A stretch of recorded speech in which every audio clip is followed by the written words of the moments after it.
सोचिए 16वीं सदी का भारत, एक तरफ एक बहुत बड़ा साम्राज्य है जो फैलता ही जा रहा है और बड़े बड़े राजा महाराजा उसके सामने सिर झुका रहे हैं। लेकिन उसी दौर में एक राजा ऐसा भी था जिसने कहा, मैं नहीं झुकूंगा। चलिए आज उसी अदम्य आत्मा की कहानी जानते हैं। देखिए, इस कहानी के केंद्र में दो किरदार हैं। एक तरफ है सम्राट अकबर, जिनके पास एक विशाल साम्राज्य था, बेहिसाब दौलत और ताकत थी। और दूसरी तरफ थे मेवाड़ के महाराणा प्रताप, जिनके पास सबसे बड़ी दौलत थी उनका स्वाभिमान, उनकी आन। और बस यहीं से इतिहास के सबसे यादगार टकरावों में से एक की शुरुआत होती है। पहले ये समझना जरूरी है कि उस वक्त माहौल क्या था। सम्राट अकबर पूरे हिंदुस्तान को एक झंडे के नीचे लाने की कोशिश कर रहे थे। एक के बाद एक लगभग सभी बड़े राज्यों ने उनकी ताकत को मान लिया था। ऐसा लग रहा था कि मुगल साम्राज्य को कोई रोक ही नहीं सकता। लेकिन मेवाड़ के महाराणा प्रताप की सोच बिल्कुल अलग थी। उनके लिए अपनी आज़ादी और अपनी मिट्टी का सम्मान सबसे ऊपर था। उन्होंने अकबर के अधीन आने के हर प्रस्ताव को ठुकरा दिया, और इसी इनकार ने एक ऐसे संघर्ष को जन्म दिया जिसे आज भी याद किया जाता है। अब ये शब्द स्वाभिमान, ये इस पूरी कहानी की जान है। इसका मतलब सिर्फ घमंड नहीं होता, इसका मतलब है आत्मसम्मान, अपनी पहचान को किसी भी कीमत पर बनाए रखने की जिद। यही वो ताकत थी जो महाराणा प्रताप को इतने बड़े साम्राज्य के सामने खड़े होने की हिम्मत दे रही थी। और इसी स्वाभिमान के चलते महाराणा प्रताप ने कसम खाई, जिसने उनके इरादे दुनिया के सामने साफ कर दिए।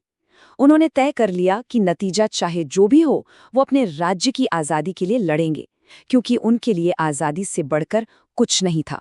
जब बार बार बात करने से कोई हल नहीं निकला, तो जाहिर है एक ही रास्ता बचा था, जंग।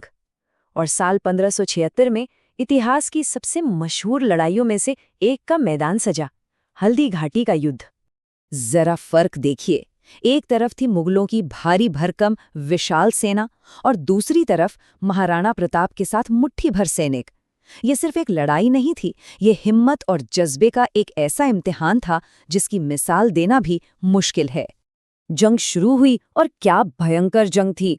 प्रताप की सेना संख्या में बहुत कम थी, लेकिन उन्होंने ऐसी बहादुरी दिखाई कि दुश्मन भी हैरान रह गए। पर लड़ाई के एक ऐसे मोड़ पर जब महाराणा बुरी तरह जख्मी हो गए तो उन्हें मैदान से निकलना पड़ा, और इसमें उनकी मदद की उनके सबसे वफादार साथी, उनके घोड़े चेतक ने।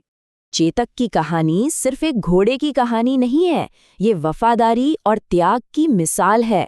कहते हैं उसने अपने जख्मी मालिक को बचाने के लिए अपनी जान की बाजी लगा दी, और इसी वजह से उसका नाम इतिहास में हमेशा के लिए अमर हो गया।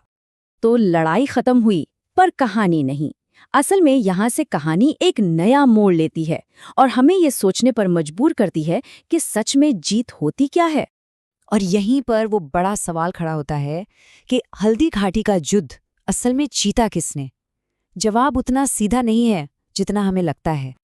अगर इतिहासकारों की माने तो हाँ, जंग के मैदान पर तो मुगलों का कब्जा हो गया था, लेकिन अकबर का असली मकसद क्या था? महाराणा प्रताप को झुकाना, और वो इसमें कामयाब नहीं हो सके।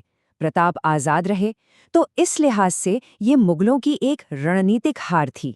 लेकिन अपनी आज़ादी और स्वाभिमान को बनाए रखने की प्रताप ने बहुत बड़ी कीमत चुकाई। उन्हें अपने परिवार के साथ जंगलों में भटकना पड़ा। किस्से कहानियों में तो यहाँ तक कहा जाता है कि एक वक्त ऐसा भी आया जब उनके बच्चों को घास की रोटियां खानी पड़ी। ये दिखाता है कि उनका संकल्प कितना मजबूत था। तो क्या महाराणा प्रताप ने हार मान ली थी? बिल्कुल नहीं। लड़ाई अभी खत्म नहीं हुई थी, बस लड़ाई का तरीका बदल गया था।